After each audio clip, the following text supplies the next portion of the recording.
Hello there, welcome to another look at the weather, courtesy of netweather.tv, and certainly the weather at the moment is stuck in a rut. We're more or less sort of on the battle zone between two weather systems.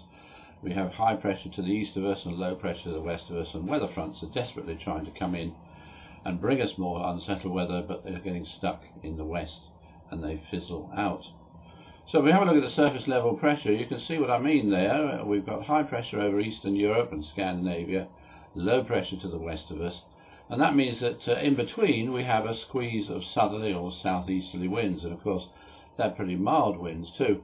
And it looks as if this block, as we call it, is going to persist for much of the rest of the week. In fact, it may well persist for some considerable time, although the high pressure itself perhaps may migrate a little bit closer towards the British Isles.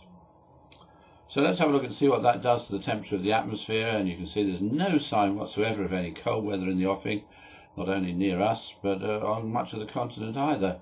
The shadings there are in the yellow and orange, indicating it's going to remain very mild indeed as those southerly winds persist. In fact, there's not even much sign of the green colour coming our way, which would indicate average sort of temperatures. And certainly nothing like the national newspaper, a well-known national newspaper, has done twice in the recent past. It's promised us snow in October. Well, there was no snow in October. I'm not so sure there's going to be much snow in November either, certainly not in the next 10 days or so. And it promised us a minus 20-degree blast from Siberia. Well, the winds are not going to be coming from that direction in the next 10 days either, more from the south or the southwest. Now, one thing we have had recently is called anticyclonic gloom. The weather's brightened up a little bit now, but we had the high pressure a bit nearer to us a few days ago, and that kept the weather very gloomy. And you might want to ask why we get this sort of thing. Well, you see, normally in the atmosphere, on an average sort of day, the temperature would decrease very gradually with height. But when we have an area of high pressure, an anticyclone over us or nearby, we get what is called an inversion. In other words, instead of the temperature decreasing with height, it actually increases after a while, and that puts a sort of lid on the atmosphere, and we also find that cloud is trapped beneath it, and this sort of cloud often keeps the weather dull, damp, grey and sort of drizzly and mizzly, not very nice at all, because the air can't sort of mix and circulate because it's trapped by that lid of higher temperatures. Anyhow, that's sort of moved away now, and we've got a more straightforward situation. So let's have a look as far as Friday is concerned. Although having said that, I think the day will actually start off quite dull and damp and drizzly. Little bits of drizzle and rain here and there, some hill fog too. And there will be some heavier rain moving into Northern Ireland, Wales and the southwest of England. That'll move into the rest of Scotland during the sort of middle and latter part, the early and middle part of the day, and then across the rest of England late on in the day. Before that arrives, though, much of eastern England, especially East Anglia and the southeast, will be dry with some sunny intervals. Now, it is going to be a windy day everywhere, but it will be very mild indeed. And late in the day, some somewhat clearer weather will move into westernmost parts. Now, on Saturday, some early rain in the east of the country. That'll clear away probably before dawn or shortly after. And then there'll be a dry day for most places with some sunny intervals. There will be showers around, though, in the west, and it is going to be quite a windy day.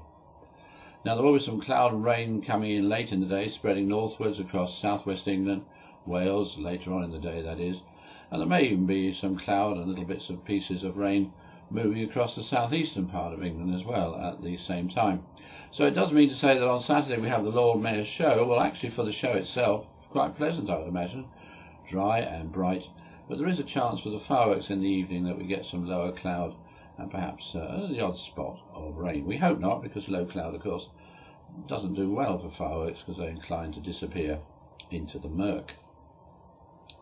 Now, on Sunday, that area of more general rain will continue to move northwards into Scotland, and then it'll clear away quite quickly and quite early, and then for much of the country it's going to be a dry day with some sunny spells developing.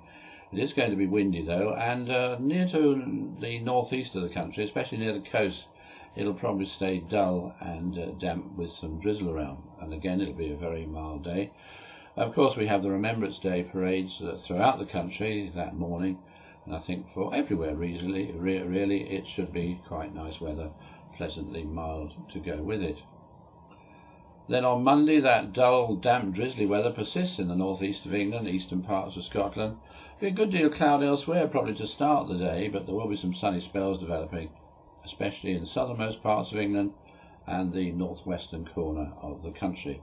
And everywhere again it will be a mild day. On Tuesday, some sunny spells in the southeast of the country and perhaps even more coming along to the more sheltered western parts. Otherwise a dry day, but rather on the cloudy side, but it remains pretty mild.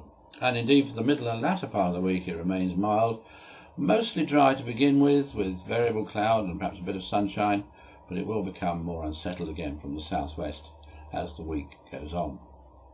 Well, that's all from me for the time being. I hope you have a lovely weekend and join me again next week. Goodbye for now.